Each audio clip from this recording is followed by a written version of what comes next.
It's Dr. Tennant's Verbal Highs. Let's start the show with Lewis Tennant. Here we go. Guests and interviews that you're looking for with creators, innovators, and so much more. For all episodes and further info, verbalhighs.com is the place to go. Welcome to Dr. Tennant's Verbal Highs, a podcasted this time round for episode 99 from Wellington, Te Whanganui Atara, New Zealand, Aotearoa. My name's Lewis, I'm the host of the show, kia ora. I'll get to a wee bit of back chat. Was that front chat? It's forward chat, isn't it? It's forward. I'll get to forward announcing the episode in a second. Podcasts, kind of often what we call evergreen content, just how apparently the law goes that Dr. Dre always, encourages rappers not to mention, dates in lyrics. But I will place this. It's a Monday morning, the intro at least. I was in Wellington this weekend. But our morning scenario was first coffee's down, had a conversation over the weekend about what one has for breakfast, and I haven't been a cereal guy for years, so my motivation for knocking this introduction out of the park in one take is that my breakfast noodles are prepared, sitting on the bench, ready to go, and I need to consume those and make a decision about whether today is a second coffee in the first hour, morning, or couple of hours, which I think it might be. The noodles. So the noodles, I had to quickly follow that up with no, not instant noodles. I've been through my bakery pie many mornings a week phase, which should probably happen in one's late teens and early 20s rather. I kind of see instant noodles in the same ballpark. So if you watch those cooking shows, whenever I watch cooking shows or listen to cooking shows, I always think it's a bit of a futile exercise in terms of actually getting the recipe committed to memory. You're supposed to sit there with a pen, and I suppose these days there's probably a website accompanying the show. But anyway, this one's quite easy because the person I was chatting to about breakfast said, "Isn't that a lot of prep?" So the stock's pre-made. I always have a vegetable stock in the fridge and the freezer, about 3 litres a time. Carrots, onions, so that's done. So you've got your I use 500 mils of that. You've got that ready, and it's just a tablespoon of soy sauce, some chopped up fresh ginger, a few cloves of fresh garlic smashed up, some chili, maybe half a piece of lemongrass, and a little bit of sugar if you're feeling that way inclined, maybe half a teaspoon. And then just some fresh green veggies. This morning's pak choy, and maybe the bok choy, and some broccoli, and then a bit of shredded meat from the night before, which was roast chicken. And then you plop an egg in the top, and that poaches while in the pot, and that poaches while you're going, and there you go. That's your morning noodle soup. I mean, that sounds better than a bakery pie. Anyway, so I was in Wellington, stayed with my dear friends Felix and Jane once again, and it was lovely. And then caught up with my guest today, the Don Dada of Fat Freddy's Drop, DJ Moo, or DJ Fitchy, who actually knocked about with quite a bit a few years back then, before those guys really blew on up. It's kind of the regular listeners will know from the more kind of reminiscent subject matter on this podcast that I was around in that period of Wellington.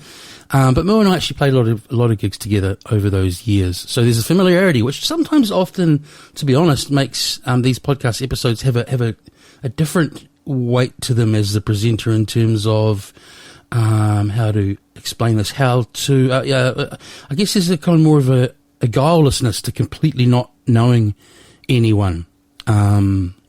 Not that I'm saying there's a particular effect of that I noticed in this episode, but I know when I've done the ones with people I kind of know more about on a personal level, that they feel different in the execution. But aside from that, the way this is executed is that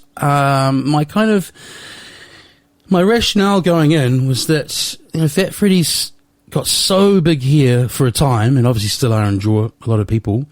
And they kind of, I guess, what we call crossed over into the mainstream, which is great as well. But I don't think people realise the very large and often quite discerning musical audiences they continue to draw in Europe. So a lot of it's kind of about that, kind of basic questions about that, the size of the logistics of touring something like that, how many people you might expect in an audience in Berlin, and so on and so forth. And then when I got back from Wellington, I went and watched one of their live shows. Just if you want to catch on a home version of a Freddy's live show, one in Europe. We'll not be going for Europe for a while, which we talk about as well, by the way. You just got to type in Fat Freddy's Drop Live, and there's a couple of beauties that come up at the top of the search. So that was that. Caught up with another old compadre and is it mentor or protege? I always get those two up. Anyway, my first boss in student radio, Mark Cuby, and it was great. We had an extended catch up in the afternoon. That was lovely. Then I came back to Auckland, and here we are. We talked about microphones and kit and technology and stuff, Moo and I, before we started recording, and I said, yeah, well, this mic sounds great for something that is significantly cheaper than other brands and models. And then I listened back, and I'm way too close to the microphone at the beginning of the app. So I'm saying, hey, this sounds great. This sounds great. But it comes right after a while. Okay, so enough said. Follow me or the show on Facebook, Verbal Highs Podcast. There's been lots of new follows lately. Thank you very much for the support. On Twitter, Verbal Highs, with the at. Like, comment, and subscribe on iTunes. Again, been a couple of nice newer comments in. Shouts to Stephen. Those are the public-facing evaluations of the show by audience members. So if you don't like it, don't comment. I mean, if this had a budget, it was put out by a media organisation, and maybe even, it was funded by your taxpayer money, then I think there's more reason to put negative reviews up. But I don't get it with passion projects. They hardly happen. Don't sour this lovely Monday morning pre-noodle introduction with that kind of thought. Tenant. And there's also a website. That's right, I'm not mucking around. This isn't just a SoundCloud only project. verbalhighs.com, where you'll also find the New Zealand podcast directory, which is where I'm trying to make a list, the biggest list. Not that being the biggest is the most important thing, but if you want to do a comprehensive list of something, you want it to be quite thorough, don't you? Of New Zealand podcasts, you just click on the image for each show, and hey presto, through the internet, the ones and zeros, you are transported from my site to the audio for that podcast. I think there's about 300 and something up there at the moment. Who knows if I found 5% of all New Zealand podcasts or 95%. Verbal high straight down from up above. But the studio, I think the studio, as you say, we're in a undisclosed location for all the reasons we just talked about. But for years the myth and reality was being down on the bay, right, and recording from there. What led to a move? I think eventually the studio outgrew any of the houses that we were living in or renting. Yeah. Back in the day, because we were recording our own albums from word go, really, from the very first album. So yeah.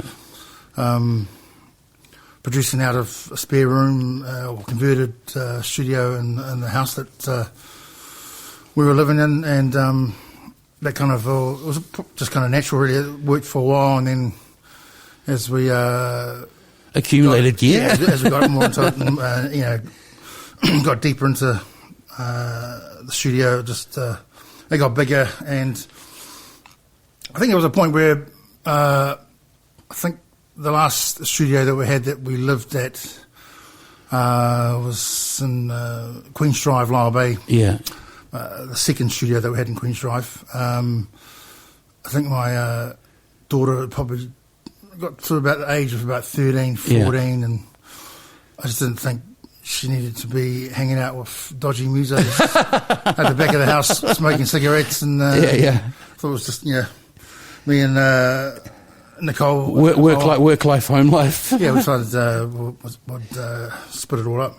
Yeah, the first bit of gear I remember you having, like that I remember being of note, is the RE201. Is that still around here somewhere? My very first one, it was actually a 555.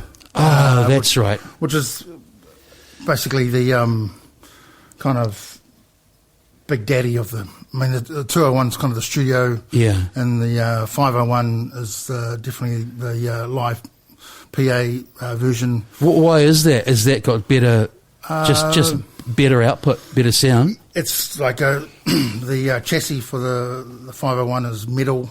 Yeah, it's strong, and then there's like the 555, which is what I had. Yeah, it actually has a drawer. Yeah, so you can slide in and out of a rack. Yeah, right. I think I scored those from.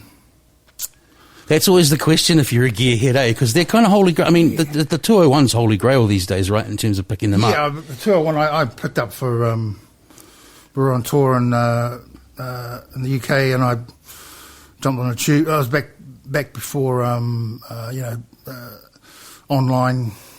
shopping. It was still I think what was it called in England? It was their advertisements. I can't remember, but like the Trading Post or whatever. Yeah, whatever it was. I looked it up and found one. Jumped on a train, went down to I think one of the main tube stations, and met this guy. Because you buy it at a tube station. Yeah. And a really good price. I'm sure, man. Anything you buy at a railway station is normally a good price. So for people who don't know what we mean, they're basically, the simplest way I'd describe it is that they produce a lot of the really famous Echo you hear originally in dub and reggae, right? Yeah, they're just a pure analog reel tape delay. And...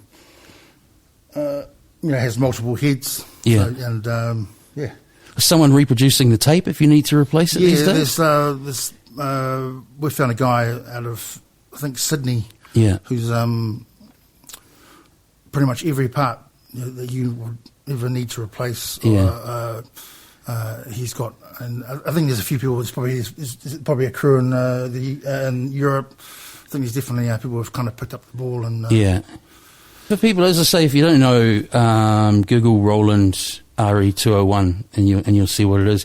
Because I know you're big into like music technology and where technology's going, and I was thinking about that unit. Computers are pretty high powered now, right? And they emulate a lot of stuff. Like, do you still think there's no replacement for something like that in terms of the sound of things, or is the emulation getting pretty much bang on?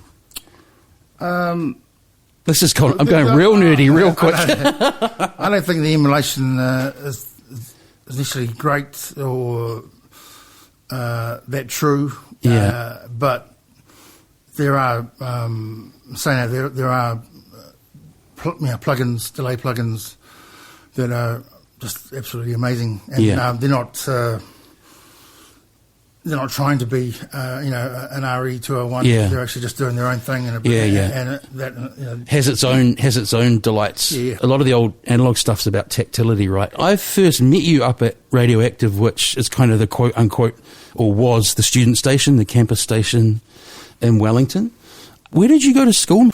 I was actually down in Greymouth, doing a music production and audio engineering course. Yeah, and it was like the inaugural year that it was at Taipatini Polytech in Greymouth. It was the first year it rolled it out, run by a guy called Steve. I can't remember his surname. Great guy, a great course. Unfortunately, like only maybe a couple of years later, the whole course got pinched by Auckland, I think, and ended up in Auckland. Mains or something. Yeah. It was a real shame because Greymouth was good. Yeah. But anyway, I was at that school, and I actually hadn't quite finished the year. I was having a ball. I was down there with a good mate and Doug, and we're just getting up to all sorts of trouble and doing a little bit of learning and a little bit of yeah. And I think the production manager before me was Tim. And, Where at Radioactive? At Radioactive. So, because your role was like making the ads and the stings and the promos and the linkers and all of that. Yeah. And I got a phone call from Active saying, well, Tim has to move on. He's got. Do you want to come? Yeah, do you want to come up and make the ads and take over? So I kind of exited that course like a couple of months early. Oh, really? You didn't graduate? No. But, and here we are. It's one of those courses. Just there's a lot to be learnt, and I kind of sussed it. I did fairly well. Yeah, sure. And the score that job, making ads at Active, getting thrown in the deep end was worth it. I thought. Yeah. How do they know to call you? You must have already been doing shows up there or something. Yeah. I've been doing shows on Active on and off for years. For years before that. Years prior to that. Yeah. Yeah. I mean, I did that job a few years after you, and now you've told me all of that. Mine was way more of a blag than yours. Mine was like, I can't do sales because I can't sell anything. Can I do that because Miles is leaving? But it gave me a lot of studio chops that, in terms of learning. Like did you? Because I mean, your ads were. I mean, people are thinking ads and thinking how most radio sounds. The thing with like those kind of radio stations is you can kind of push the boat out, and so did you get up to some experimentation? Like, did you get a little bit out of that role? The system up there was an Atari 8-track tape machine. Yeah, that's right. It was I think it was a TAC Scorpion desk. It was all old. Which Lee Preble brought. Yeah, it was all old analog gear that was really at times on the edge, but when it was working, it was really good gear. And that kind of analog, making it on tape, is quite forgiving. Yeah, I reckon. Like, what do you mean forgiving? That's an interesting word. You can in the digital realm, if you're recording digitally, you can't. There's distortion and gaining and overgaining is not an option. Whereas, if you're recording to tape, it's just like a nice soft cushion of, It just handles it, And if you haven't quite recorded something loud enough, you just turn it up. And it's just that's right. Just more headroom and more warmth. And then you hear it later on when you're at home on the radio and you go, oh, that went okay. Yeah. As long as it fits in. Early 90s, now a kid, you probably weren't a kid, but, young person going, I'm going to make beats or whatever, that's quite a different proposition now than back then. Like, what was the plan? Because, I mean, even equipment was really hard to get hold of. What gave you before Active called, what was the plan? Was it to make music or go into, like, post or something? I was doing a lot of DJing. Yeah. We had a few kind of DJ collectives up and running, and, there's quite a bit of good stuff happening down in the clubs in town. That was kind of running in parallel to studio stuff, and I kind of just I met a guy, George Napier and Christian Ukulano, and they introduced me to the wonderments of an Akai MPC, and then once I got my head around that and sampling and the basics and beat making, I was off. But you got one of those years after that course in Greymouth, right? Not years, probably maybe 3 or 4. Oh, crazy! Because I remember you coming up to Active with it like late 90s, and I thought that was the first time you'd got your hands on one. I didn't realise you'd been playing around on it for years. So before that, the other origin story is Finding DJing Man, because I remember at your 30th birthday, actually, watching you play tennis and then hearing about how you were, you could have gone down the sport route, like. Well, how did you end up finding DJing?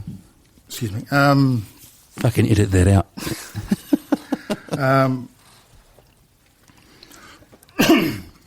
I got brought up in not a musical family. Yeah.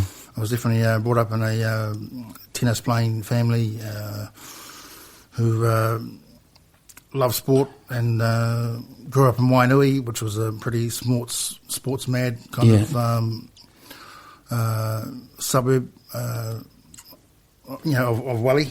And, but, my main sports were tennis and rugby, and I'm so old that... How old are you? No, actually, it's a joke. Yeah, it's like the punchline to it. Well, when I was playing rugby, and I played to a reasonably high standard. Yeah. And you were it's college first 15 and all the rest of it. Yeah, and senior first for years. Made some rep teams. Yeah. But rugby wasn't professional in my time. Yeah, so yeah. There was kind of no way forward other than just rugby was a it was a good thing you did and helped me keep fit. And, but it wasn't your job. So non-musical family, you hear these people saying, "Oh, Dad had heaps of records, Mum had records, and like Uncle X or whatever had records." So what was the journey to that? How did you discover music in the way you have? Just my brothers had a kind of a fairly kind of brownish, boganish kind of record collection. What do you mean brown? How's brown compared to like, bogan? I'd go like bogan's a bit different to... Yeah, it's kind of like that brown bogan. It's kind of like Santana. And, that's awesome. Santana and Neil Young and definitely some guitars in there, but also some blackness. My sister, who was the oldest, because I'm the youngest of five, my sister, she had a not bad soul collection. Yeah. But so there was music in the house, right? I get it. Yeah. It wasn't a big player though. Yeah. Soundtrack to tennis. And then you leave active, and like this kind of trajectory's been talked about a lot with you guys. I don't think most people listening would need to know about kind of the Wellington scene that birthed the band. But you went on, did record retail for a while, which I'd imagine is a good way to get the best records coming through. And you're always good at passing them on, by the way. Like some people tend to give them to certain people. Then from memory, you kind of go back on the studio route, kind of like, paid mahi-wise, because you worked for George at Flax Wax for a while, right? It was actually... I scored some kind of spec work. A job... through actually an old friend, Mary O'Leary. She had a company, and she was a media placement company, and she said, "Oh, why don't you, Mitsubishi about to take over, or about to the Warriors about to kick off, coming to the NRL, and Mitsubishi was going to be their main sponsor, and she said, why don't you just do like a demo on spec." And of what for them? Like what kind of audio? I basically I taught myself how to use a sampler really quickly. Looped up a couple of Dr. Dre loops. Found some. This is terrible that I did this, but I Hidden Melbourne's amazing album. Te Kute Whai had just come out, and had heaps of traditional instruments, and I basically stole them all. Stole just a couple of moments. I actually just ran some moments over the top of my loop. Got a mate to play some guitar, drenched it in delay, and actually gave it to them on a cassette, and they said. They loved it. And I said, well, if you can... For all their promo and their advertising and that sort of thing? Yeah, it was going to be for their main TV soundtrack. For it would have been there would have been a 30, 45, 60 version. That would have... so I had to... then I had the problem of having to actually deliver this... to broadcasting standard and spec it up a bit. So that's when I got in touch with George and Christian. Christian was busy, so George gave me a hand, and we nailed it. And first client, and it was a lot of money for for a couple of brown boys who didn't really know what they're doing back in the early 90s, and we scored a few more, and that kind of allowed us to... we would have had one of the first Pro Tools systems in Wellington. Yeah, I remember that setup too, and I remember the first time that's kind of I saw you arranging music in Pro Tools, but you said you already had the MPC, right? Yeah. So that marriage, like, is that still the main workhorse? My system hasn't changed. My kind If it ain't broke, as they say, eh? Yeah, I still I basically program. Most of my MIDI exists in the MPC. I'll write grooves, and then when I kind of happy and want to start to kind of set up some arrangements, and I'll throw it into Pro Tools, block it out, and then start adding other instruments or vocalists or whatever is required. What has the big jump for me recently was the MPC has had been fairly stagnant for a long time. And, just like in the last 2 or 3 years, it's completely gone through the hizzle. It's kind of caught up with. It's a beast now. I love it, and it's actually allowed me to re-catch up with some of the kids, I think. I was kind of got left behind there for a bit. Oh, did you? And, these little... Do you still feel that? I'm just some of the tools that are available on, say something like Ableton Live. Or, It's ridiculous. So, right, so it's sort of, without, again, getting too into the weeds, because it's pretty boffiny, it's kind of got more of a computer-based DAW approach built into the unit now. Is that kind of a good summary? Yeah, it's perfect. Yeah. It's just better quality. It's talks good language to the computer. It just syncs with everything. It's great. Yeah. And I wonder, I mean, I'd have to look into it. Maybe they were like, their sales were flailing and they realised they needed to... Because, it's sort of like how, I mean, speaking of ain't broke, don't fix it, how the 1200 was just the 1200 for, 30, 40 years. They disappeared. They've come back with a new turntable. But with that, it's like, what really can you add to something that you hit start, stop on and that works? So to go from, like, really kind of getting into boffiny territory to, like, the other end of things... People see you guys live, yep. Most people, you'd assume, understand what the trumpet guy is doing with the trumpet, what Dallas is doing with the microphone. Think of someone in the audience, not a music person, saying, what's he doing up there? Yeah, what are you doing up there with the band? I've got quite a few cool, some great studio kit that I take on stage. The guts of it being the MPC, which runs sequences for all our songs. Which is essentially a song for me on the MPC is kind of like a fairly in-depth 4-bar, 8-bar loop. And you've got all the pieces at your disposal to manipulate in real time, right? It's usually just rotating around on a 4-bar loop or 8-bar loop, but I've got all the different layers. I've got extra drums. I can thicken it out. I've got the bass lines, and it's quite. The MPC is great. It's very tactile. I can on the fly kind of arrange things. Yeah, and that's kind of the way I've run that Freddie show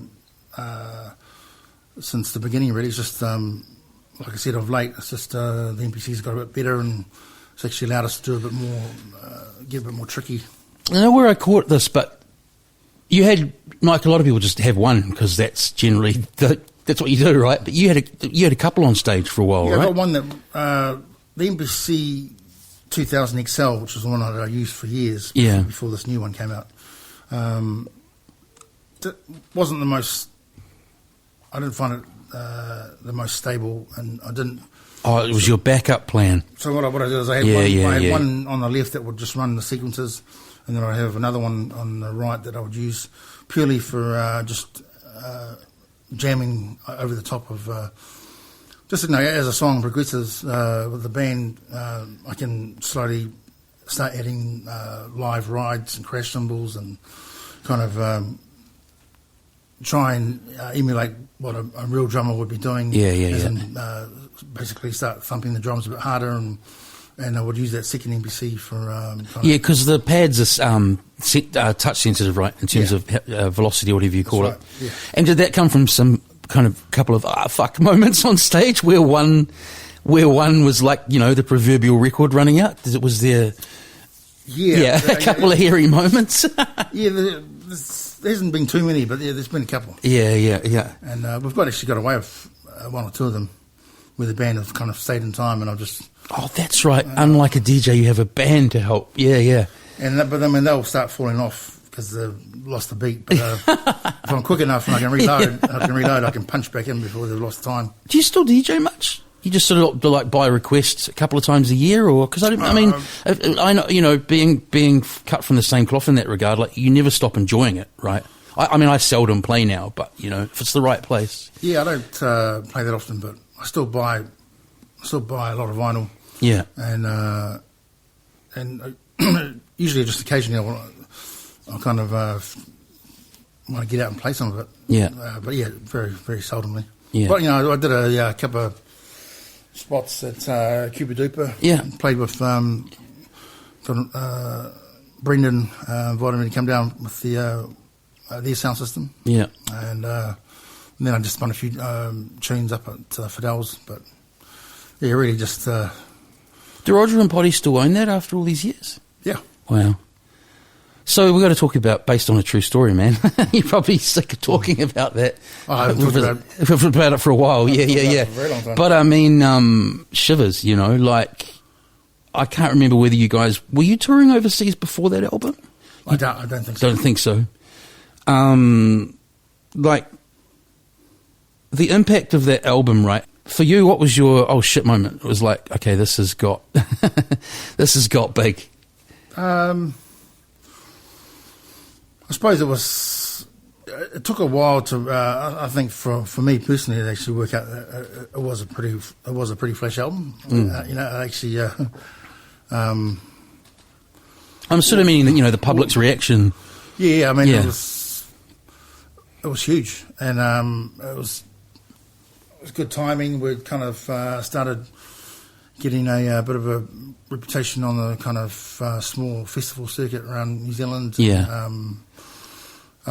Which, for people who don't know, they'd taken years. People think, an album comes out. Oh, we just come out of, by then it had been a while. Yeah. And I actually kind of had to learn how to. I mean, I worked in the studio a fair bit, but to actually take an album from beginning right through to its end, and then jump on a plane and go get it mastered. Who mastered it? George Horn. Yeah. Famous master in Berkeley, San Francisco. He was. I chose him because he was doing a lot of the Ubiquity records at the time, and Freddie's was similar to a lot of the Ubiquity stuff that was beats and electronics and live and live instruments, and he just seemed to get really good, fat. He's got a good sound for those instruments and those kind of that setup. So So go on. So I gave him a ring and he said, yeah. So it took you a little off track there, but you were saying that, I think you were saying that it took a while for the album to catch on. I mean, that's not uncommon, right? But also what is kind of uncommon is you guys didn't really put any paid marketing or promotion into it, right? It was marketed and promoted by what you guys had built up as a band. Yeah, just us doing gigs was kind of was our biggest form of promotion, really. Yeah. We were independent, so we didn't have a label. We didn't have any financial resources to promote. But we just knew playing a lot was the key, and we also knew that getting out of New Zealand was the key. Yeah. You just couldn't. We had to get overseas. And how was that fueled? What got you out there? The story I've heard is that Matt Recluse you gave him a bunch of copies of Midnight Marauders to take overseas, right? Yeah, we pressed up that 12 to 350 copies on our own. We kind of had enough money to do that, and that was Midnight Marauders in seconds. And it really was just a bit of an experiment to see how important having our stuff on vinyl was, and as it proved, was very important, and it helped us greatly. Matt was off to Europe to do some dates, and I just loaded him up, and he gave them out, and one of them, the bites that came back was Daniel Best from. He had his own label, Best 7. Oh, is that where Best comes from in that label name, right? Yeah. He had his own little label, Best 7. And he was also working for Sonar Collective, which was Jazz Nova's label. And that's the version that I picked up in Melbourne and went home and listened to it. It made me feel very homesick. I remember that record well. It's got a huge space to it, right? And you sort of like that story is that it's just putting the mahi in like kind of not baby steps, but 10 records here, this, that, and there. But Nicole's role is the kind of business end and a lot of the planning end, right? So back then, like, did you have was there a long-term plan kind of sketched out as to what you guys were going to do? We're going to do this, then we're going to how much of it was kind of serendipity and the hard work, but how much was actually a hard-headed kind of business plan? I suppose the science didn't really arrive until Nicole came on board, really. I mean, we What you say, the science? Yeah. In regards to some, like you said, some plans and some actual trying to come up with a business model and actually be a bit more deliberate about what we're doing. But I mean, like that record, Midnight Marauders. I mean, that's a great record, and it's also just captured at time. I think it was captured. We were all living up in Gusney Street. And it wasn't just us, there was a whole scene happening in Wellington that was really healthy. Yeah. And lots of people were doing good stuff. And I think when that's kind of the back end of some of the music that's getting made, if it's kind of based on a really good thing that's happening around town, it's likely to have a bit more meaningfulness and a bit more longevity. And so there's this. So you got that, and then the planner comes in. The person with that head becomes part of the whatever headed monster, however you call it. But there is serendipity too, and I'm sure at that time, because the music industry looked really different to now, a lot of people who thought they knew better than you did would have been like, "Why the fuck aren't you going through the record company route?" But with that, I was going to say, with the serendipity thing, I've often thought, don't you think the timing was quite good in terms of albums still being purchased, and then we kind of moved into that era of quite heavy downloading and piracy? I think you guys were kind of at the tail end of quote unquote shifting units, as industry parlance goes. I think based on a true story was the end of it, really. Good on you. Yeah, we got it in just before. But then you also, your whole model spoke to what unravelled globally, music industry-wise. Did you see that coming? In terms of the way you guys decided to do things? Not really. It was all just... what was kind of happening at the time just was a matter of adapting and as soon as it kind of went down that road of downloads and the arse fell out of CD sales, it became obvious that our new strength was that we were a 7-piece band, and our new income would be fees and Yeah, gate sales and door. Yeah, and, yeah. It was just moving away from selling the records to actually getting bums on seats. Yeah. And, like like I can't think of the expression, but not cashing in because that's really, but you know, not letting the impact of it go to waste, translating it into what it is now. I don't, again, going too into the weeds on this, but it interests me. Like, you still need to kind of get it into provincial stores and stuff. So I'm guessing you still need a distributor, right? You've got to have someone. Yeah, we had but very similar time that we started our own business, which was the Drop. Peter Baker had just launched his company, which was Rhythm Method, up in Auckland, and we hooked up, and he was our distributor for New Zealand and Australia, and he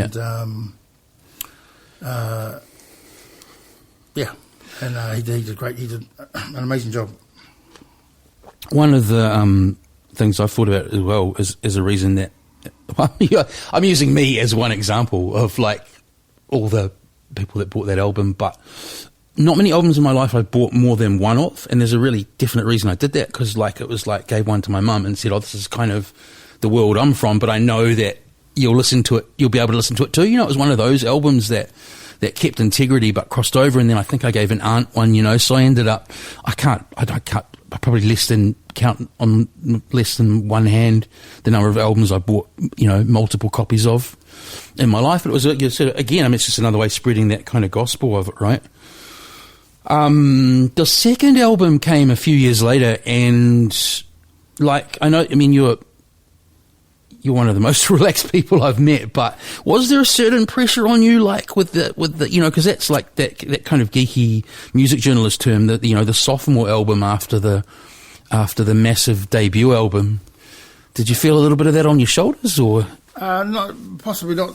I'm trying to trudge back in my bad memory and pull out something from the hard drive that's telling me that I think it was because it had all quite drastically changed through that period, and had become less about sales of records and more about the vinyl. More about performance and selling tickets to shows. That I don't think there was that much pressure. I think that period of time was probably not the best version of Freddie's. A few years into grinding touring. Grinding was probably all by the stage drinking way too much. And you're probably at that end of the touring career where you're like, just a few of those were crashing on people's couches and that sort of thing, all of that proper grindy touring, right? Yeah, and we didn't actually tour that album enough. I think we kind of needed to chill out. We just needed to chill out. But you know, we kind of did that, and we all kind of found our way back. Yeah. When did the way that touring looks and feels change in a way that's significant, and what's different now? We were just very pastoral care, you know. We were very diligent and about going back every year, and trying to do it at least twice, or at least once, preferably twice, to Europe anyway, and our fan base grew to, you know, substantial numbers, and it wasn't until we actually met some, because we were doing it a wee bit ad hoc and a wee bit just. That's every outfit starting out, man. And, you know, you're just trying to get out there and do it. I think there's just kind of that point and it's probably a lot to do with economies of scale and finance, that you can suddenly you're moving away from chicken sharing a room, chicken and your guitar amps and your guitars and your keyboards, and all of a sudden you're now freighting, right? And now you're not going through airports. You're now on tour buses because that's how real bands tour, Yeah. especially in Europe. Is that people don't use airports; they just But then why is that? Because like I would have thought jumping on a plane and getting off at the other end is way quicker. you got to obviously jump on a plane to get over that side of the world. But once you're there, No, yeah, that's what I mean. While you're there, like, why don't you just go? I suppose all the countries aren't that far once you start driving. it's just, Yeah. There's a real circuit, and the venues in Europe are just amazing. I mean, even that's one thing. New Zealand is just terrible here. What do you mean there? Well, there's a real history over there. There's a real circuit. Of venues yeah, and and trodden paths and all of that. And when we tour, we will jump in our tour bus, 2 sleeper buses, one with a trailer. We're kind of self-sufficient. We'll pull up to a venue, do the show, and at the end of the show, put our pajamas on, have a shower, brush your teeth, get back on the bus, go to sleep, and drive usually kind of from 5 hours. Bit different to kicking on for hours afterwards. Yeah. I like the way you made a point of that. 5 to 8 hours down the road, and you'll wake up. Wake up somewhere further deeper into Europe, and there'll be another show. And it's just luxury. Too difficult to be going heading to airports and loading gear, and you just stay. Yeah, the phrasing. I mean, like you live on your bus basically. I'm like a armchair observer, but I've got a pretty good idea of how things operate. But I hadn't actually thought about the freighting the kit separately, which makes so much sense, Yeah. Our kit will go 2 weeks before us, and right.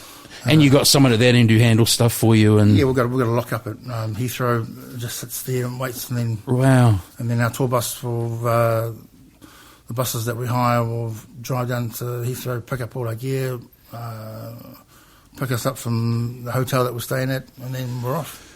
So I think sometimes the average audience member might not have an idea of the scale that you guys have got to overseas. But so who's in the touring party now? You've got so many instruments, of course. I'm guessing you tour with your own front of house engineer, lighting person, and all of that. We have done for years. Rich from Western Audio has been our front of house guy for probably 20 years. So how many of you on the road in Europe? There'll be 8 on stage, so 8 band members. There'll be Troy, guitar tech, Dexter, production manager, Ron is monitor engineer, Rich, front of house engineer. So that's two engineers, 2 techs, tour manager. We have a lighting guy. Yeah. We'll have Nicole. I'm at about 15 now. Yeah. Well, Nicole will be on the road as well. Yeah. We'll have a English tour manager. Yeah. And one other tech, sorry. Yeah. So it's about 18 maybe. Wow, amazing. And a show where you guys headline now, what sort of numbers can you expect over there? When we're doing when we're headlining our own tour and just doing our own shows, the big centres like Berlin will do 10,000. Amazing, eh? And then like say if we're doing Europe, it'll be say 10,000 in Berlin, and then like Frankfurt. And what band even gets 10,000 people in New Zealand? And then the smaller of the cities will be kind of like 3 to 5. Amazing. And pre-COVID, what does the year look like? This is the kind of data. This is the data for nerds section of the show. Pre-COVID, what did the year look like? Because like 6 months on tour, 6 months off, or 3 months. I don't. Not as much as you think. We kind of because Summerfest, the summers in Europe. Yeah, kind of, and also the band's always found it hard to stay out too long on the road just because you've got kids. We've got kids. We've got quite young kids. So, but basically two European tours a year. One would be a headline show, a headline tour where we'd do our own shows with probably a support act and do theatres, and then there'd be maybe a festival run, Yeah. which would be kind of more around summer, Yeah. their summer, and our headline show would be more like kind of October, November. Do you make a point of just like doing like enforcing doing nothing for a while when you get back, just to like defrag? Because even one big show can be pretty exhilarating. Then there's all the travelling. Like, how do you? Yeah, how do when you? we cut back down and Wally, I won't see anyone from the band for maybe minimum of about a month. And golf's your kind of your zen place, eh? I used to be. I mean, Yeah. and Yeah, it's single figure handicap, eh? no. No. The last I've got down, I got down to 10. I mean, that's pretty much single figures, really. Yeah. I mean, but yeah, it's we've done pretty well to keep this band together for so long, and well, yeah, when we get back, it's definitely pays us to not see anyone for a bit. And, Yeah. but And that's not even. That's I not imagine you also work out. You got to work out rules on the road too to keep the glue together, right? Over the Yeah. years, you work out what the Yeah, road. well, I guess I just going to call it the road code, which is cheesy, but yeah. Yeah, it's definitely. You've got to be considerate. You got to give everyone the space, and I think in the early days we went pretty hard, and we couldn't keep that up. So, it just kind of got to the point where we want to do this many shows, and you want to do shows that are good, and people are going to remember, and be memorable. We needed to kind of rein it in and get a bit more. This is quite an existential question. It's almost like a riddle, because this could go really well or really, not come off at all. But are you a studio band who tours, or a touring band that goes into the studio? I think we're probably the latter. Yeah. We're a touring band. We're a touring band that likes recording. Yeah. The democracy of it, like you guys, the poster children socialist kind of group in the studio. Is there just kind of final cut on what ends up on the album, or even like when a tune's finished? Like, are you kind of at the end of the day kind of musical director in the studio, or does it get that collaborative that everyone needs to kind of sign their paw print on each tune? There's kind of like a core few of us that will do a lot of the kind of pre-production, writing some grooves, writing some beats, and then getting those to a reasonably exciting point where we can throw them out to the band and see what they can see if it's any good. But yeah, I mean, as far as whether your particular contribution will make it onto the final cut is concerned, really does come down to if you're prepared to hang in there and stay at the studio the longest. Then,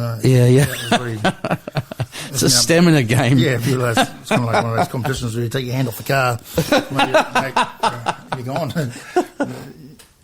So it's really where I was prepared to hang in there and do the most work.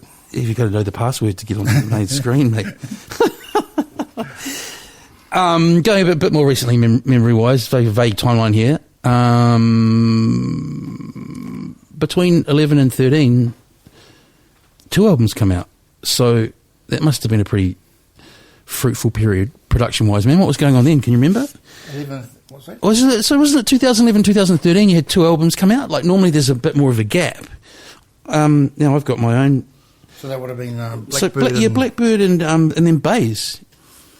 Yeah, I think I've got that right, eh? Well, I'll tell you the wrong thing. I think yeah. It has actually a lot to do with this great room that we're sitting in right now. Ah, got you. You've been here that long. And this is it's a really nice sounding room. It's allowed us to kind of actually have kind of a proper studio. I think there's even, like what you talked about before, man, I think there's even something in like leaving the one place that's one thing, and going to the other in terms of like home and work, you know. Yeah. Even just people who are writers and stuff, just having an office, it might be down the road, but going like, I'm going to do that thing at the place, you know. Yeah. So I think, I think this particular space and what it's given us in the form of a place to create and to a good standard, and it's probably had a lot to do with that. Reason why those two albums came out quite quick. Yeah. I think you naturally get a little bit less precious, I think. Do your fans still buy physical music or even shivers? My students don't even download files now from iTunes, you know. But you know what I mean? Like, has your core audience pretty much all moved to streaming, or you still? I think like Spotify seems to do good for us. I mean, it keeps the power running down here. Cool. The downloads. I mean, yeah. So so people still pay for a file. People still download files. Yeah, great. And when you're touring, we travel with so much vinyl. We sell so much vinyl. At merch. Keepsakes. The Europeans are just that much more sophisticated in regards to their listening, and every second apartment. And Germany, my God, yeah, you'd flip a lot of vinyl there. Yeah, I mean, just the. What are you going to say? Every second apartment. Every second apartment's got a turntable. Really? Yeah, it's just. Yeah. Everyone buys vinyl over in Europe. Yeah. It's funny how quickly technology moves us forward. Like I've been teaching about 10 years, and audio stuff, like kind of documentary, definitely not down this end of stuff, but some similar basic principles. But even just telling them, hey, you need to find music for your documentary, your audio documentary, in the last few years has changed to like how does someone who only gets music from Spotify actually, one student told me they held their phone up to the computer speaker, and I was like, okay, I need to change like how we figure out how to get music here. Just delivery, how delivery methods change. But I figured, with your audience being older and so on, and who is the Fat Freddy's fan and when you're overseas, or is that just too broader? It's really quite a big demographic in Europe. Like, we'll get to our shows. If it's a style of event where young people can come, anywhere from 15 to, and there'll be 60-year-olds there, who are just it's incredible. It blows me away that. It's a tribute to what you guys, the other people that go to shows here in New Zealand that I find, especially on the summer stuff, is just young kids, Yeah. But, in Europe, it's different. It's just. But also, I'm guessing, I'm putting words in your mouth, be more of a general audience in New Zealand and a bit more of a refined kind of music audience. Yeah, and for sure. Is that fair? Yeah. Yeah. I mean, it's. I said, don't want to diss our New Zealand. Hey, wasn't it diss, mate? It was an observation. But yeah, I can't wait to get back to do some European shows. I think I heard Wandering Eye on Classic Hits, and I was like, wow, man, these guys. I know those guys. Yeah. And that's not a diss either. It was just like, wow, it's amazing that music crosses over, I just felt like this summer we were doing some shows to some very high teenagers. Very, very high. Yeah. I get you. Yeah. And not high in the most kind of blissful sense of the word. Like, no. Just grimy high. Yeah, they didn't know who the fuck they were. Wow. Yeah. Oh, that. Yeah. And then you're a parent and all of that. Well, I mean, not even. It's more. It's hard to engage. It's hard to engage with people that are. Yeah. Blammo. They're just actually. They're more there for the fact that it's a party and we're. Yeah, and that never changes, That's right. They're not all like that. But no. I'll stop whinging now. I don't think you're whinging. I think we're very democratically and diplomatically unpacking who your audience are in different places. Yes, I mean, Shivers, the elephants in the room was talking about touring. Looking forward to getting back to Europe. There's not two scientists sitting in this room, but what do you reckon, man? What's the band's sort of? I was going to ask this later on, but it kind of fits here. Like, is contingency plan the right thing? Like, what? Yeah, I mean, you guys are playing it as open ended as the rest of us. Yeah, I mean, it's the same for everybody, really. But we have just booked a tour for the end of 22. So it's end of 22? Yeah. So that's the end of next year? End of next year. Okay, I thought you were talking about the end of this year, and I was like... No. Oh, Shivers. So, we just booked a tour for the end of next year, and really it's just obviously be a wait and see. No, that makes me feel much more relaxed now you've pointed out it's the end of next year. Because talking about, we just unpacked what an operation it is getting over there. You were pretty much standing on the tarmac in at the airport last time in Europe, weren't you? When it all went down, weren't you guys about to? Maybe I read that wrong. I thought you just got everything over there and you're about to do a big kind of. We had a huge stint. We had 35-date tour. Wow. And we got one show, and this tour started in Frankfurt. Yeah. And it was a great show. Yeah. And then there was some kind of COVID business in Switzerland. What's the capital? Zurich? In Zurich. Is that right? Oh my God, I impressed myself. As soon as Zurich kind of shut down, we just actually watched the rest of, because Europe's so close to each other, interconnected. Yeah, and, just watch the lights go out. Just watching like dominoes falling over. Yeah,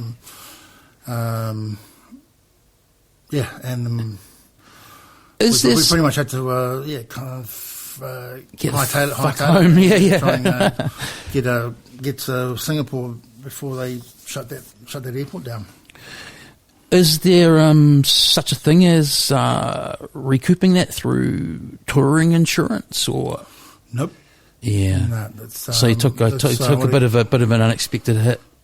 Yeah, it was huge. But yeah, I mean, I'm sure I can imagine, mate. Yeah. I mean, you get travel insurance stuff like that, but there's no income insurance on income that didn't.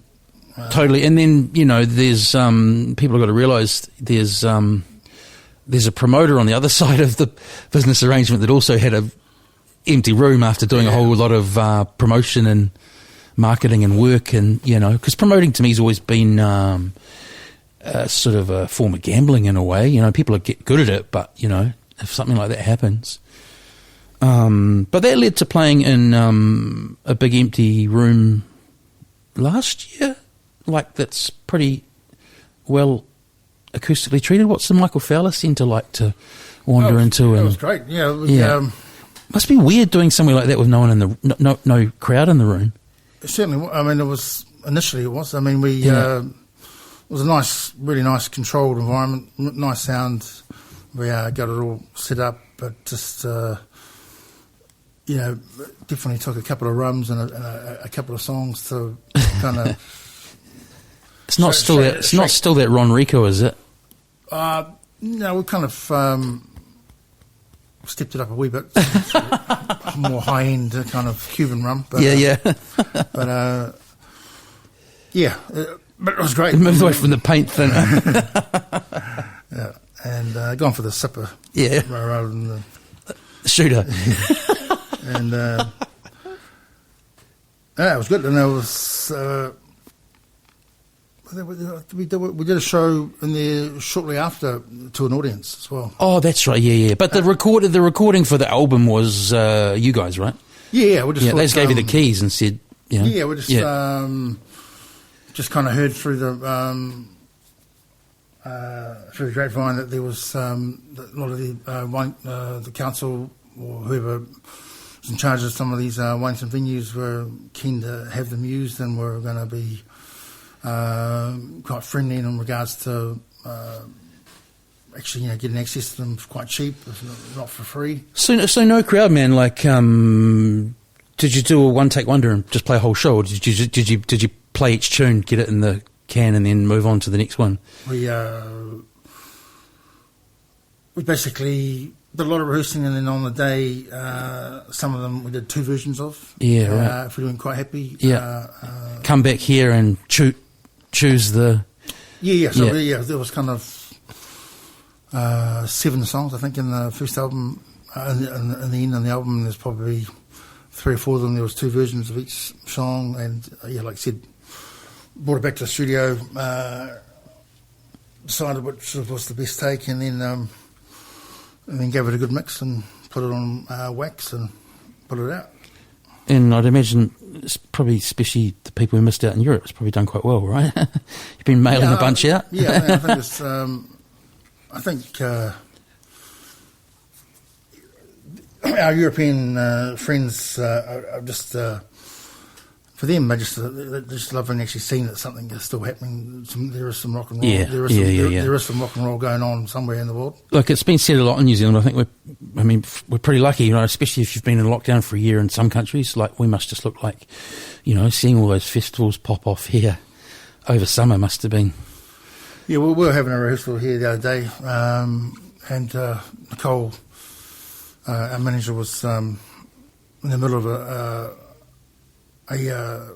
Skype or a Zoom with our tour manager in England, probably about that tour that I was speaking about, and then Nicole just stuck her laptop up so she could listen to us rehearse, go through some songs, and when I turned around, Sue, lovely lady, she was in tears. Oh, man. She was in tears. People are under pressure, man. Fuck, It was just amazing to see some people in a room together playing some music. Wow. So even that number of people seem, yeah. I mean, shit, for me, to me, lockdown felt way longer last year. I was quite amazed when someone said it was only 6 or 7 weeks in Auckland. But yeah, I mean, I live on my own, man. 6 months, a year. Whew. And I was teaching through, everyone's got their own version of it, but I was teaching through, through a screen to a bunch of kids who don't want to turn their camera on even, and we can't, you don't want to pressure people. Everyone's, you don't know what people's bubbles are like. And it was like, well, how long, if this becomes long term, how good is the education, experience going to be if it's just a dude talking to a bunch of avatars on a screen with a chat box, Do you think that throughout that kind of 90s period, probably when I was knocking around with you, were a particularly kind of fertile period for kind of beat production and electronic music? Or is there still just as much good shit out now? It's just harder to get to, I feel there's so much. I think that was a special time. Yeah. I think it's certainly much more special time than the last 10 years. Yeah. It was possible to go buy good records every week. Yeah. You can't do that. Yeah, I just. What do you put that down to? That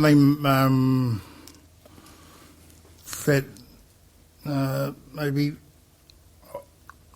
a wee bit that the technology has become too user friendly and too within reach, maybe. Too within reach for a lot of people that are maybe a little bit half-assed in regards to are these people committed, or are they taking it seriously, or they even care about what they're doing with these tools, or some of them just sitting on their couch with the iPad creating beats on the couch. There's there's amazing music getting made. What? Now, but I just think there was something about that time, 90s, and it was. It was. I think that even the process of how music arrived to the listener, and there was. You would go to a club and you would have faith, not faith, but there was DJs, and if they were good DJs, they were selecting. Sorting the wheat from the chaff. So, yeah, totally. Yeah. And, but music so easily arrives to everyone, Yeah. and everyone's a DJ, and there's just there is no kind of chaff sorting. It's just It's one big USB stick. It's just one big USB stick with 1 million tracks. And There you go, kids. That was Old Men Talk About Music. Well, who is? It's also delivered. It was delivered to with out of some big speakers in the club. And it was So Manny and I, not so passive. So Manny and I, Manuel Bundy and I were playing at a place. Oh man, this is actually quite a few years ago, 8-9 years ago. And the trend in Auckland has kind of gone to like bars, that do food, and then the DJs kind of like, I kind of liken it like the the light jazz piano player in the corner of the room, if you know what I want. And Manny turned up and we're playing through these tiny little speakers sprinkled throughout the room, and he was like, man, when I started that, we started this, meaning him, like what, long time before I started DJing, he goes, we started this to get away from this culture, to go into a dark room, put big speakers up and play our records, and now here we are. I was like, yeah, we got to pay the bills, but that is a change I've noticed, but then the flip of that, Tim's got those guys running 1-to-1, which I've heard good things about. And what I wanted to ask you, man, like I don't normally ask for kind of recommendations or lists on this show, but who is making music at the moment that you really like? What do you, just an artist or two, or?